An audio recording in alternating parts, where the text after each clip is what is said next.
A very good evening to all our viewers. This program is also being supported by ATMA Foundation as the strategy partner. Today, for our inaugural session, we have a very eminent guest, Shri S.M. Vijayanand IAS, former Chief Secretary of Kerala. May I invite our honored chief guest, Shri S.M. Vijayanand sir, to inaugurate the decennial celebration of Professional Trainers Club by delivering his keynote address on the Kerala Development Model, a revisit. Over to you, Vijayanand sir. Welcome. First of all, let me formally inaugurate the decennial celebrations and offer my congratulations and deep appreciation of the Professional Trainers Club Thrissur. I have a very long association with Thrissur. Though I'm a Trivandrumite, I've been part and parcel of Cosford, which is headquartered in Thrissur since 1989, when Mr. S.M.Vijayanand himself invited me to become a member of the executive committee, and I have continued since then. Later, from 1976 onwards, that's 1996 onwards, I've been directly associated with Kila, and during the height of the People's Plan, I used to come there almost a week. So I know the culture of Thrissur and the institutions there, and I can understand how an institution like yours flourishes in that environment. Now let me come to the topic, the Kerala model.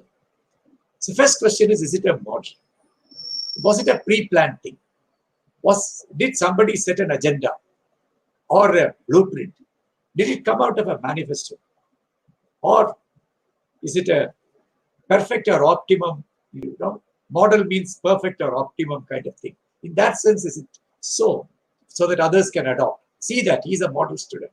So in that sense, is it a model, or in an economic sense, or a managerial sense, or a development sense, was it planned? It was not. It was not. A lot of people object to the use of the word model, but it is I'll come to that towards the end of my talk. It evolved over time, but it was not an accidental discovery.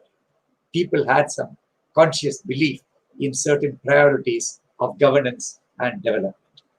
But you can find the core elements are very clear, very visible. And it was highlighted by no less a person than Dr. K. N. Raj, and further highlighted internationally by Amartya Sen. And the outcomes of the Kerala model are very much there for anybody to assess. It's not a claim, it is evident. And there are a lot of shortcomings. Those points also I will take. But what exactly is the core of the Kerala? Some people call it development experience. What is the core of the Kerala development experience? It is people-centered. For a very, very, very long time, even before independence. What Amartya Sen calls public action. And Gandhiji uses the word satyagraha for the same thing. You are pursuing something which is socially good, socially nice, socially essential through collective action, to the extent possible, peaceful. So societal demands have been coming. Sometimes it is always active, sometimes aggressive, but very rarely is it conflictual or violent. That is the beauty of the Kerala experience. We are constantly demanding, but very little of violence, which we see in large parts of India and the world. And it depends on social mobilization, not for a selfish cause, but that's one of the negatives now. People now mobilize more for selfish group interests and not for common interest. But the Kerala model means you are mobilizing for common interest. And then, most important thing, even now it is very important, an accommodating state. It's not in democratic Kerala. During the days of the Maharajas in Kochi and Tiruvangur, that accommodating state was there. They used to tolerate a bit of dissent, comparatively. They were undemocratic days of powerful monarchs, but compared to the rest of India, some people in Kerala could at least petition, give what are called memorials, and there was no fear of being prosecuted.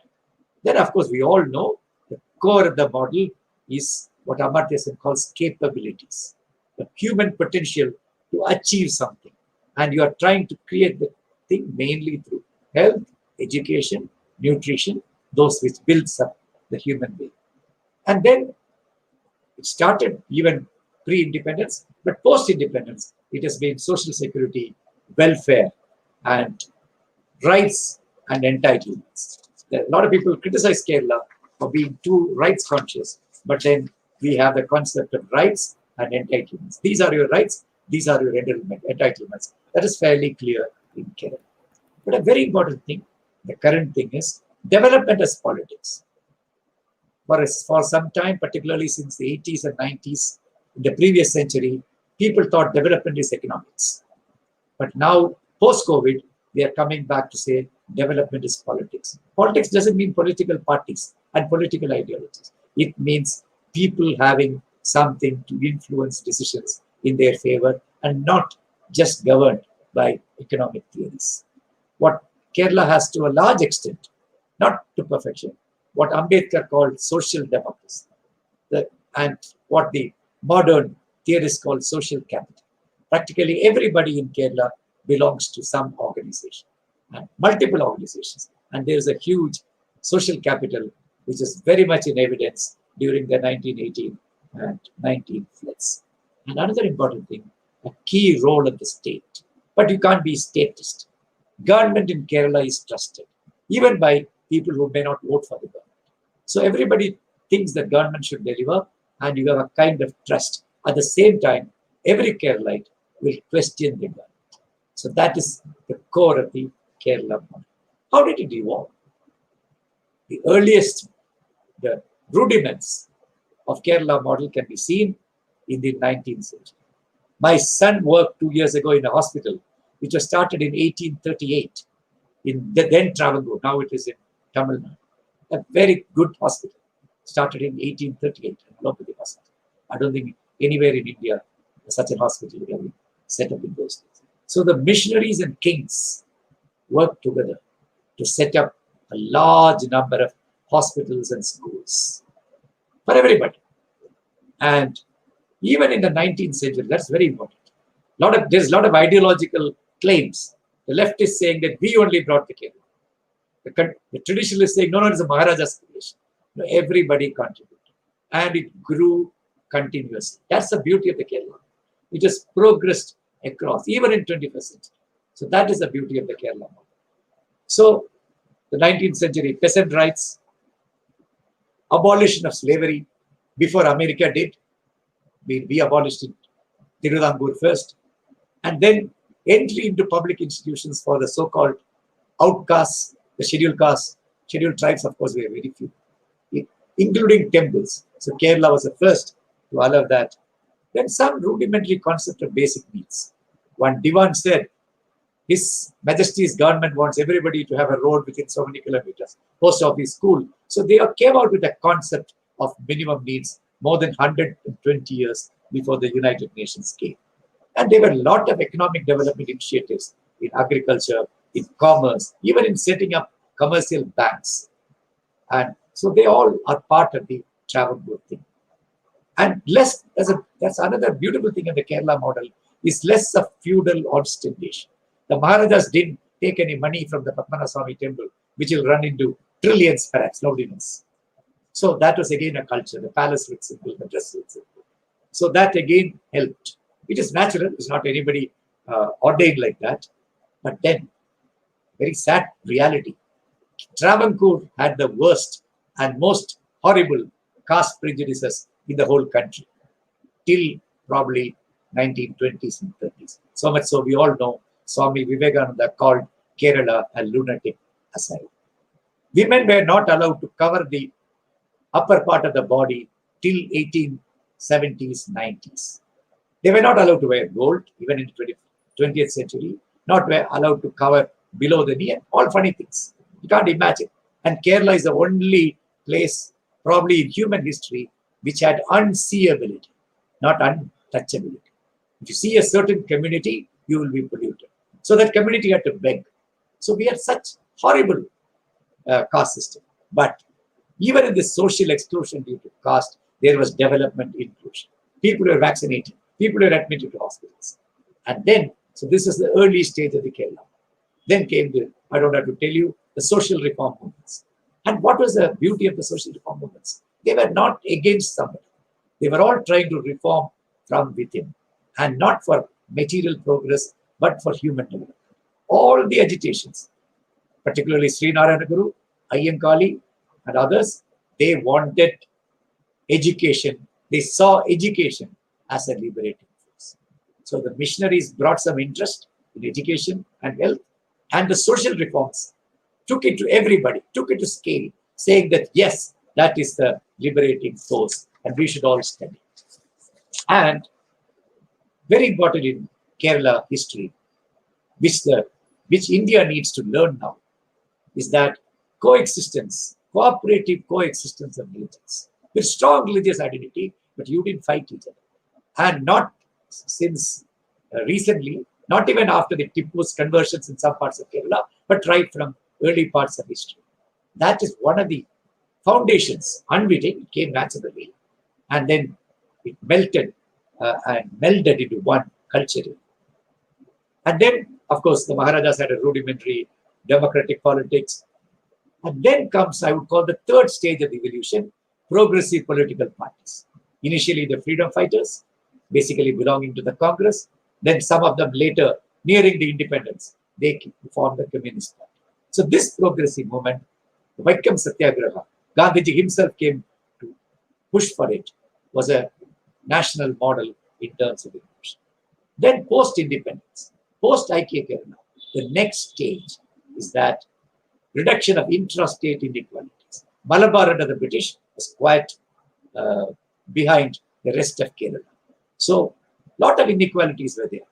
The biggest achievement in Indian history, post-independence, in reducing what are called intrastate inequalities belongs to Kerala. I've seen a lot of places, one part is very developed, the other part is very underdeveloped.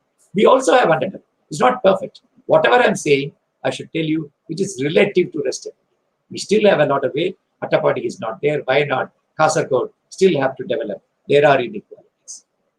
Then, of course, we all know land reforms. In 1959, 1/3 of Keralites did not have land. And 1980s, 90% had at least a homestead, something to build a hut. And it was not a great land reforms. It didn't really take land from the rich and give it to the poor. The land, the real tillers, the scheduled caste, got only 10 cents or even less. They could get up. And only 1% of the net sown area was really distributed. But it provided a homestead. I have a right to a homestead. Only now, in 21st century, we are talking of a right to a homestead. They had it in the 70s. Then, of course, social security and all that. But something which we need to look into. When we criticize Kerala model, I'll criticize it towards the end strongly.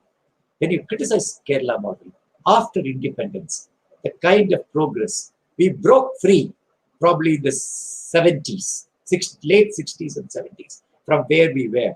I studied, when I was doing some work on poverty, the poorest state in India, by some planning commission statistics in 1962, was India. Much poorer, was Kerala, sorry, much poorer than Odisha or Bihar or any state which are very poor. And that poverty continued. The state with the highest population growth in the 1950s was Kerala. So we had very bad indicators. And then, of course, human development indicators were quite good because of health and education right from the beginning. So I'll just give you one statistic. I will not bore you with a lot of statistics. For women, this was something in the late, I think 90s, somebody came out with this. Born before 1956, the average years of schooling in India for females was 8.3, and it was only 8.6 for Kerala, almost the same. And now it is about 9 and more than 11 or 12. So Kerala really progressed ahead. And like IMR in 1951 was 128, and now it is almost equivalent to the European countries. So the progress in the last 40, 50 years after the IK Kerala was formed is also significant. So what does it say? We have roots, strong roots. We should not forget the roots, but we also have consciously pushed for a certain development concept, which is this. And unfortunately, we went into economic stagnation in the 80s. Then it picked up in the 90s. And in 21st century, we grow as fast as anybody else in India. that if you have human development, which means focusing on health, education, nutrition, there you will initially not develop, but after 15, 20 years, you will develop and develop sustainably. So that is a big lesson of human development. And what are the factors which contribute to this? I am drawing from an essay by a great sociologist whose cousin is well-known economist in Kerala, Professor M.A. Woman's cousin. He is a sociologist, T.K. Woman from JNU. He listed certain things which contributed. I have added some 4-5 points. So I'll just quickly go through for want of time. Linguistic and cultural homogeneity. We should guard it at any cost. We cannot get into fights over religion, caste, region, language, or anything. This multi-religious feeling. Missionaries, of course, I mentioned. And another important thing, the Travancore rulers, Cochin rulers, had more autonomy compared to the monarchs, kings of the rest of India. There are very interesting sociological analysis of Professor T.K. Woman, saying that there was no dominant trader caste, a Vaishya caste in Kerala. So entrepreneurs are broad-based from Christians, from Muslims, and from Hindus. So that was also yes. Then, of course, we all know no rural-urban divide for a very, very long time, except perhaps our hill areas. Then people willing to move for employment for a very, very long time. Social reforms I mentioned. The power of the printed word. The first state to have mass newspapers. Then a culture of debate, discussion, accepting dissent. When I was a college student, emergency was on. We didn't know emergency was so draconian because we in the class, University College Trivandrum, we could discuss with the ruling party students union, oppose emergency in classroom discussions. Nobody will hit you for that. But unfortunately, that thing has evaporated probably in the 80s. Now I don't think you can discuss anything in any college. That's one of the negatives of the current situation. Then public action. Do you know Kerala is the only state which could abolish scavenging in human practice? India is still trying with law for years, for decades. Kerala abolished it just in 1959 with a strike by them. Strikes are bad, but sometimes strikes are public action also. Then another important thing is inclusive coalitions. Our coalitions bring all the interests, except perhaps some marginal poor interests. Then changing governments. So everybody is in power, everybody enjoys power, and there is no alienation because you are outside power for a long time. Then something which I read recently, how competitive politics, we may not like it, it looks very aggressive, but competitive politics brings in accountability. You are competing with each other, maybe a little bit of populism, but more to provide welfare. No party can say, no, I will not. So that is very important. That brings accountability and also the quality of political leadership. Social capital and voluntarism I mentioned. The nature of the state I mentioned. Some people call it a soft state, a weak state. But this is a state which responds to people's needs. And some people criticize it, saying that even a small person, 10 persons can have a bandh in Kerala. I'll come to that later. So each of this factor we have in good measure, and we have a combination which is and continuity. Now that is what is important. These factors are there in several places, but we have them in good measure and we can continue. And what are the outcomes? Gender indicators. We are very good. Child development, we are number one. Demography, we have the largest elderly population. Is elderly population a challenge? It is not a challenge. It's a challenge, but it is a dividend. It's a development achievement. The best indicator of development of a society is the elderly population. The age, longevity. Dr. Valyathan, one of the most eminent doctors Kerala has ever produced, called it longevity dividend. A lot of people have called it, but he was explaining how important longevity is. So we should never see it as a burden. That's going to be one of the challenges of Kerala model. So huge human development index, better than China's. China of 2020, which is one of the largest economies, and Kerala with much, much lower per capita has achieved this. And I am told by 2026, the number of people above 60 years will equal the number of children below 15. So that is going to be, we have to do something. Rapid poverty reduction I mentioned. Access to amenities. Take any amenity. Internet, mobile, telephone, everything. Even passenger cars. They're all recent phenomena. Transportation, communication, and basic minimum needs. Toilets, houses. Kerala is a leader. Public services. A very interesting statistics I collected just 2 months back. In 1996, when People's Plan started, there was what about 28% of Kerala used the public hospitals for their medical purposes. In 2014, that is the NSSO survey, the earlier thing was a KSSP study, Shastra Sahitya study. Now, in 2014, 33.3% used it. And now, 2017-18, it is 47.8%.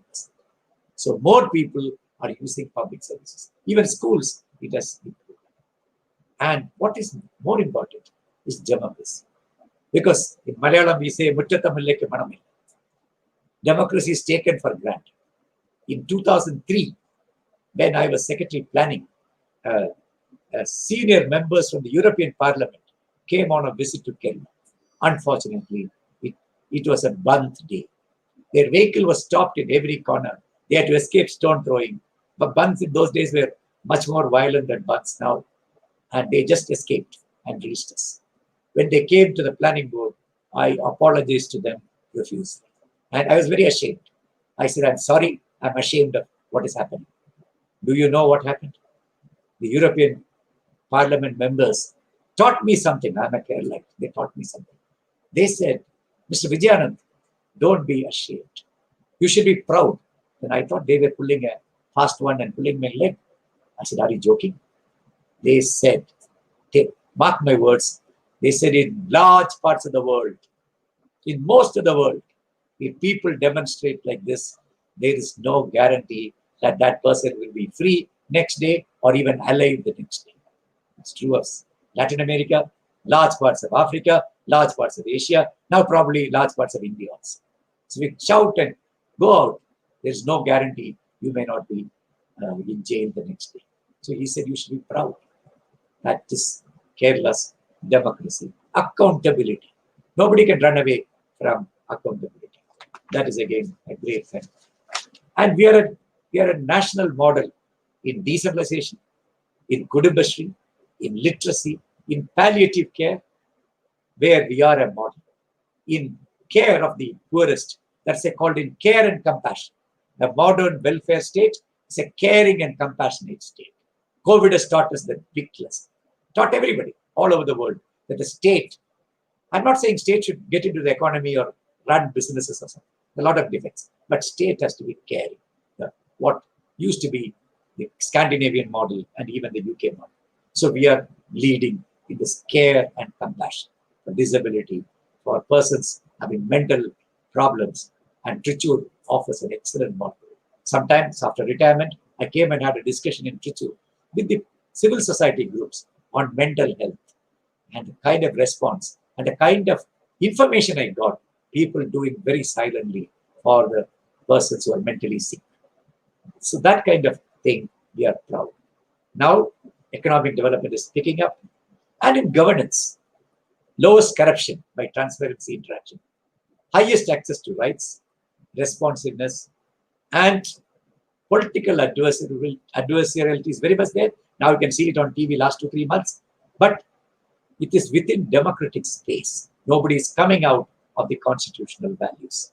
And a very important thing, it has been pointed out by a lot of persons like Patrick Heller, who is from the Brown University in US, who has written a lot on Kerala, saying that the social base, think about it, even as an insider, I started reflecting only about 20 years back. What is the base, social base of politics in Kerala? It is broad. And what are the kind of demands coming up? They are broad. They are inclusive. Now, I have so far given a very impressive picture, a flattering picture. But now I want to give you the real challenges. The second generation challenges, which are part of the core Kerala model. What is the second generation? The new kind of diseases. What's called NCD, non-communicable diseases and new communicable diseases, of which COVID nobody anticipated. Dreadful. As somebody said, never in human race we faced it.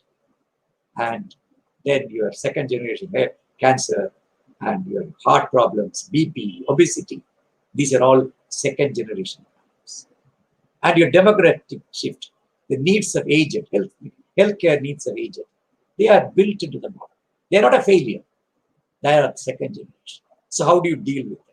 And developing a primary health care for this. You can have tertiary hospitals. They are anyway there in Kerala is the largest number of private beds. But you have to help have primary health care, and that is the challenge. So far, the progress has been satisfactory. And education is worse. That is a negativity in the sense the higher education. We are somewhere in the middle, maybe 10th or 11th in India. And we don't have a single top-notch institution which is at the national level. It's a shame. That's a failure. Somehow we failed in building higher education. In primary, secondary, we are good, very good. There is an annual survey of education report. Of course, a lot of people in Kerala also can't read the textbooks properly, but we are better than rest of India. And another shameful thing, outliers in the Kerala, the tribals. Their human development is as low as the human development in Odisha or Chhattisgarh, the tribal human development. I can't understand how tribes of Attapadi or Wayanad, they number only less than 5 lakh, but still they are, and a lot of money is being spent on them, but Kerala has not been able to develop. And the laws for them are not implemented. I worked in Attapadi for 1 year, and I filed all the land alienation application from government side. And I find in some statistics 2-3 years ago, only 2 acres of land has been restored in Attapadi after claims for thousands of acres. And another poor group is the traditional fisherfolk, who also number about 2-3 lakhs. Their plight is very miserable. And Dalits, you don't have casteism, but you have, they are also not developed. You take the modern job market, IT, tourism. How many Dalits are there in this? How many Dalits have migrated to Europe or America? It's as bad as anywhere in the country. There is no item, there is no untouchability in care. Outward casteism doesn't exist. But I don't think this 9% odd Dalits are that well off. There are a lot of problems. And I can sense an alienation among their people. Then the biggest problem is your fiscal sustainability. Finance Minister is very open about it. You just have to read the budget or the Kerala's economic review to say that we've spent most of our money on salaries, pensions, and interest, which is more than your own source revenue. So the word used is, are you getting into a debt trap? We have not got into a debt trap. I don't think we'll get into a debt trap in the near future. If you're a little careful, and we are careful, contrary to all the allegations which you see. But fiscally, we are stressed, extremely stressed. The biggest challenge to the sustainability of the Kerala model is going to be the fiscal stress. And there is something called, I recently read, that President Roosevelt was mentioning freedoms, like freedom of thought, freedom of religion, freedom of speech, and all that. Then he said, there is another freedom which human beings should understand, that is freedom from selfishness. Unfortunately, we are losing that freedom these days. Too much of consumerism, social ills, and drug will be one of the biggest threats to Kerala in future. Okay, mark my word. It has finished off Punjab, and Kerala, it is entering schools. So it will hit the middle class and practically every section of society. Alcohol has already taken a heavy toll.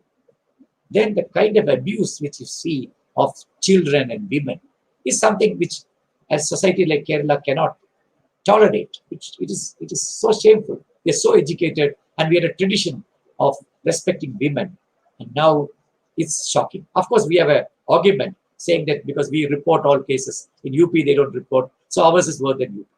Partially true, but the cases are all true. It's not false cases. So it is shameful. And civic deficiencies. We are nonchalant in throwing waste into the road. every day, even now, though a lot of emphasis is placed. Nobody is scared. And neo-casteism is there, silent casteism is there. And in politics, no self-criticism. When we were young, everybody will say, at least internally, we are doing this wrong thing. Now, most of them are self-defense, saying that, no, we are not doing anything wrong, and trying to defend everything. And campus politics.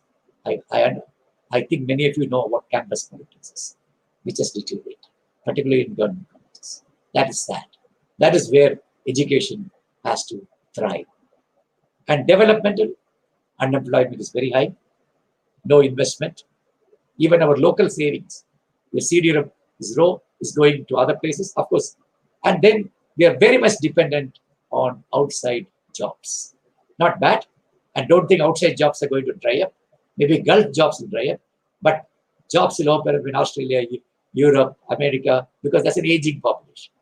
And they will require care. And we are the best in the world in giving care very sincerely. So a nurse or a caregiver or a doctor from Kerala will be trusted. Maybe for quite some time we will have those jobs, but that is not a permanent solution. But another very worrisome factor.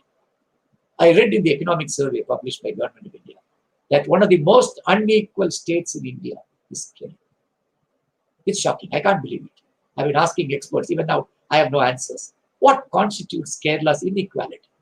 We thought we were a fast, equal state. In the 70s and 80s, a lot of things were written about Kerala's being an equal society.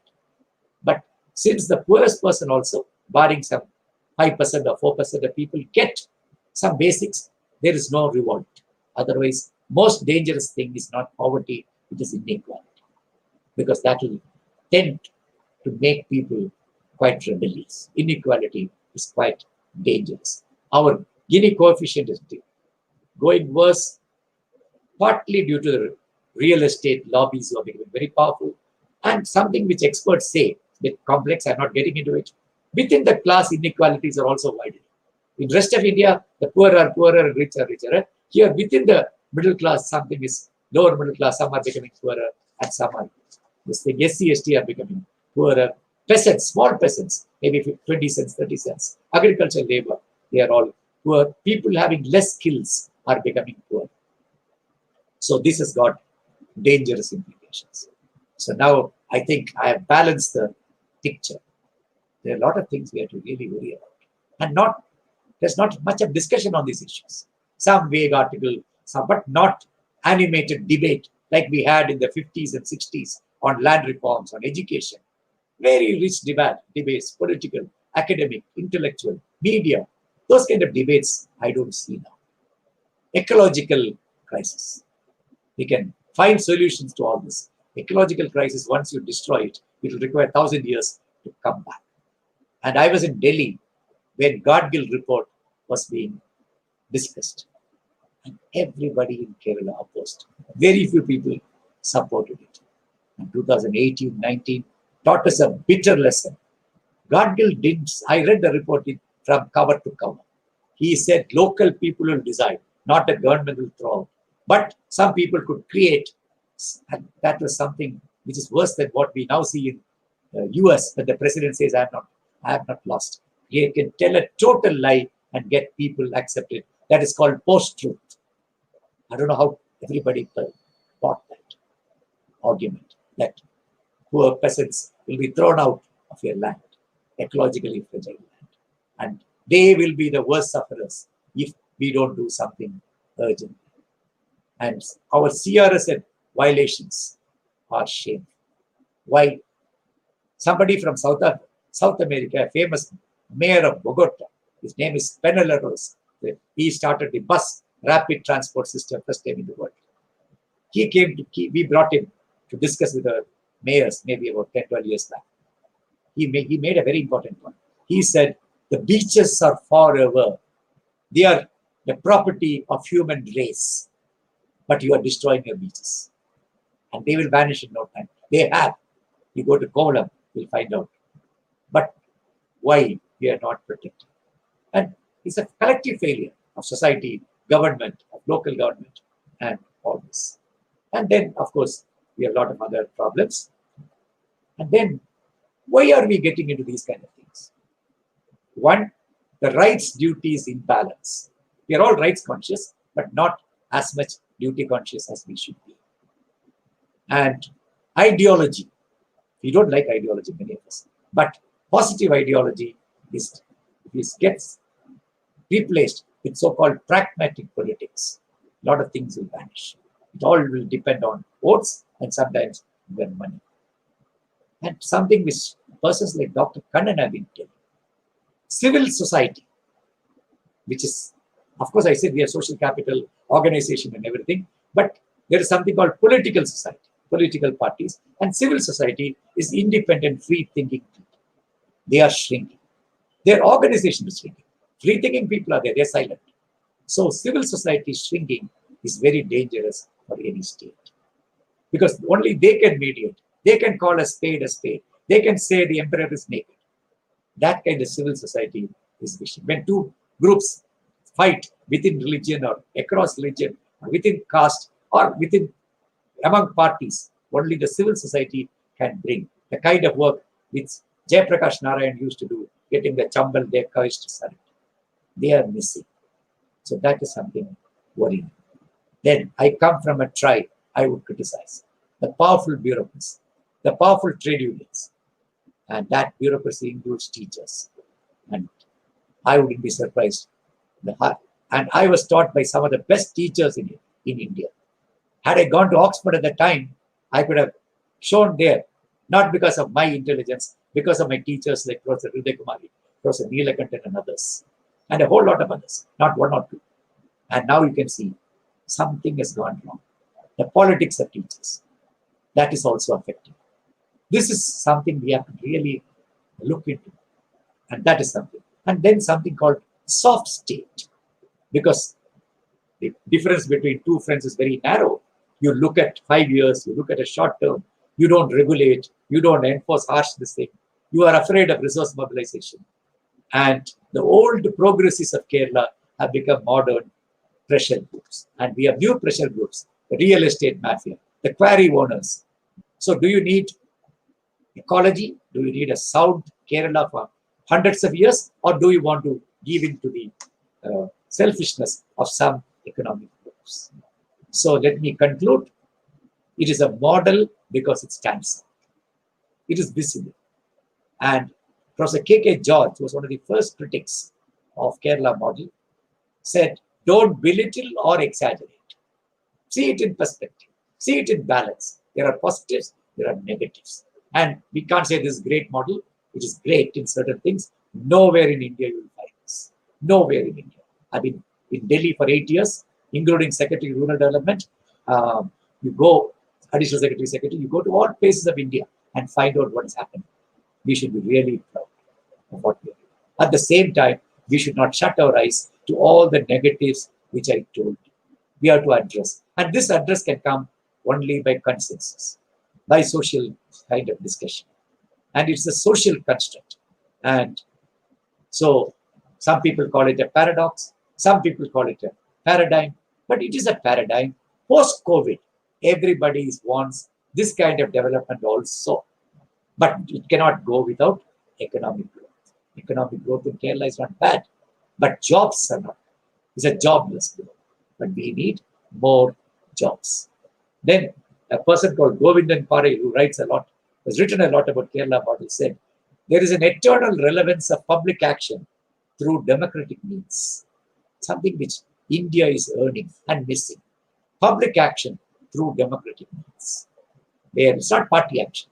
It is not agitation for narrow ends. That is something which we need to reinvent even in Kerala. And Dr. M.B. Parameswaran from your own land, Trichy, has written in some place, he's not a fanatic about Kerala model. He said, social development is not a cause of economic backwardness. A lot of us criticize that social development is a cause of economic backwardness. It is not. Whatever economic development we have is because of social development.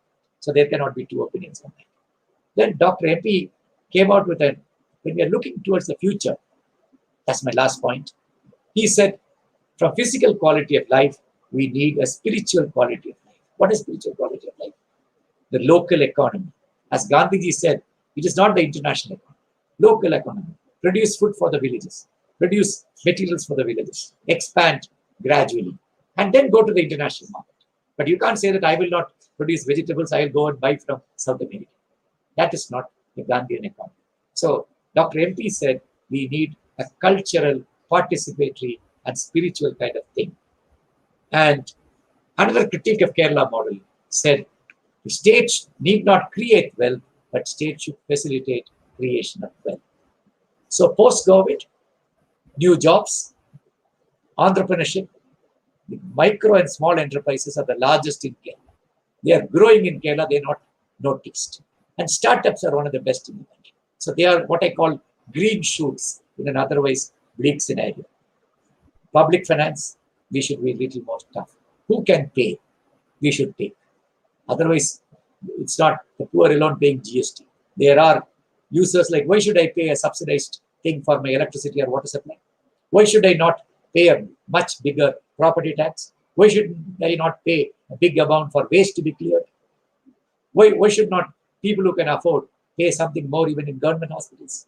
These are questions we need to answer. This cannot be enforced just by government. The society, intellectuals like you, should discuss that. Then fortunately, we are making new investments. Somebody mentioned it, the knowledge economy. We are all the knowledge people. And there is an area which will beat Kerala's negatives, which can beat Kerala's shortcomings. The knowledge economy is probably a thing of the future. And recent infrastructure improvements, gas, ports, airports, they all will do. And something which has unfortunately got into an ugly controversy, the K phone. If everybody gets an internet, the World Bank has calculated that alone can add to your GDP. Somehow it has got a multiplier effect. Higher education, I mentioned. Decentralization is a long way to go, though I also claim credit. But if you ask me to give a mark, in India, it will get 80 marks. But if you put it as our expectation when people's plan started, it will get only 35, just 35. So we need to move ahead a lot. And Kudumbashri is another great potential where we can really look for it. I can go, because I worked in this for a very, very long time, I can go on and on. But since I told the organizers that I will speak for 30, 40 minutes, though they said you can speak for 1 hour, but I think this is the time to speak. But I liked your word, Ubuntu. I started reading about it only recently, maybe last 6 to 9 months. And that is very close to the Kerala model. Thank you. I'm willing to answer any questions. You can be very critical in your questions. Don't have to be very polite in questions. Thank you. Thank you so much, sir, for that very insightful presentation. It has given us entirely new perspectives on many issues that we thought we knew about. We shall begin the interactive session shortly. And now, may I invite Shri Vijayanand sir back to the dais. And I also request Shri C.K. Suresh, Director, ATMA Foundation, and convener of Ubuntu, to facilitate the Q&A session. So a very good evening. And this is about the higher education itself. Our teachers in business schools and engineering colleges have no experience of industry and manufacturing. Our MBAs and engineers fail in practical front. Is it not lack of a vision? Yes. About years back, when I was planning secretary, much before the technology had not developed, about 20 years back, the Hyundai people came to Kerala and they wanted 300 persons to be recruited.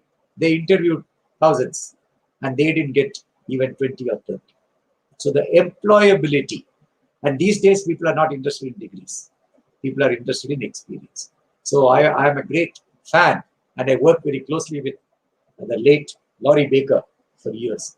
He used to say, as an architect in Birmingham, Laurie Baker's centenary we celebrated maybe in the 1930s or 40s, he had to really start as a mason, do the work. And he was very surprised in engineering colleges, you can't do the work. So that is something, of course, everybody's talking about it, everybody knows it, and we are making very slow progress. Without that, in modern world, you will not get a job. You need to do, and it's not academic knowledge. I fully agree.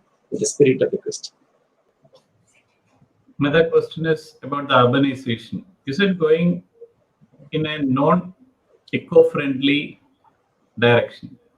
Construction Yes, in lands, plastic, and open dumping of waste.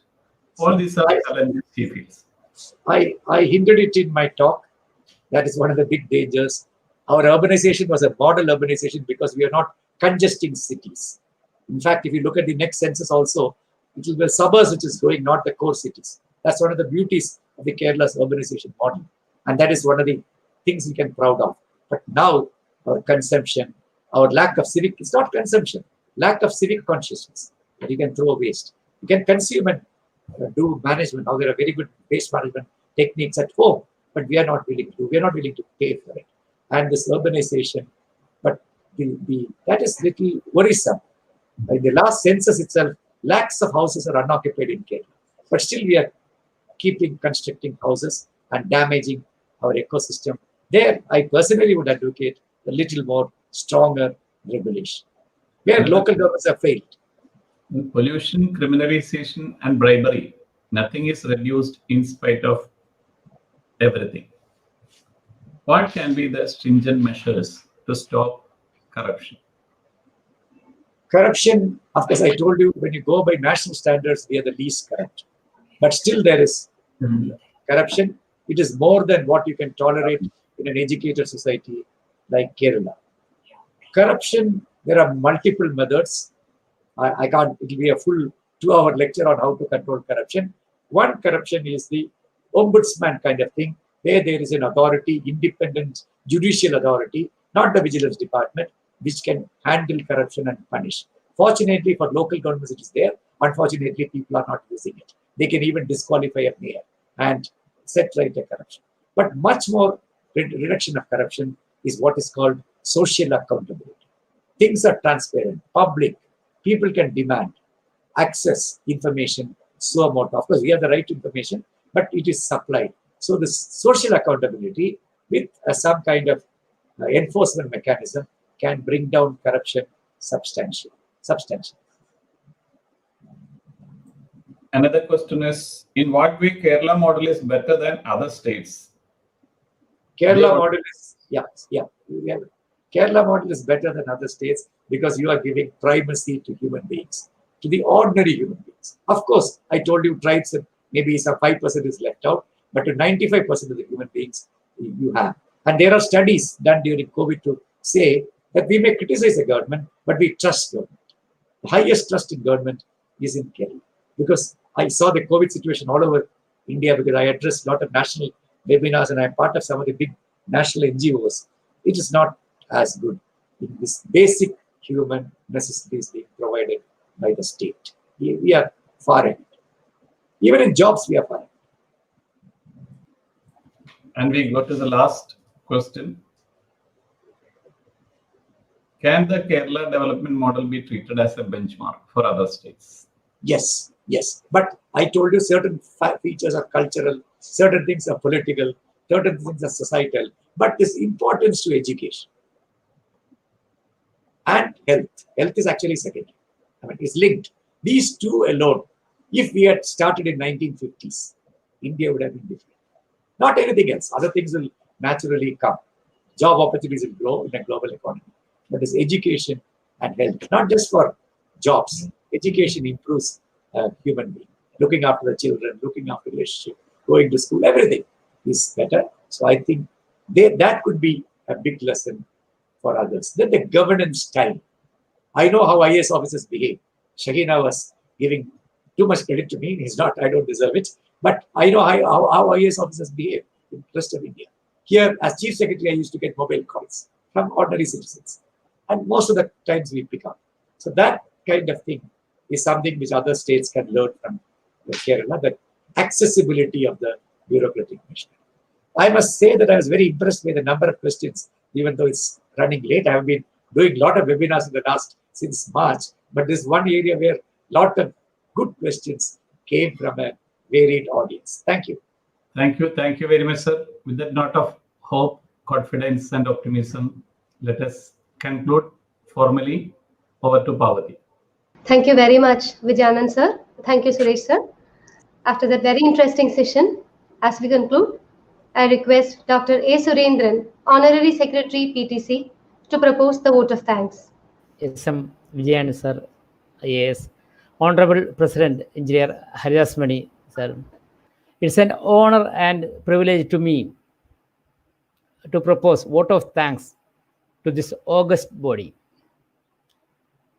On my personal behalf and on behalf of PTC, I place a record our profound gratitude to our Honorable Chief Guest S.M. Vijayan sir, IAS, for taking out time from his busy schedule to inaugurate the webinar series. We acknowledge that the talk was insightful and down to earth. I extend a hearty vote of thanks to Sri C.K. Suresh for taking a lead role in organizing the webinar series, ATMA Foundation being its strategic partner. I take this opportunity to thank each one of the organizing team for their excellence. Hats off, everyone. Thank you. With this, we conclude today's session.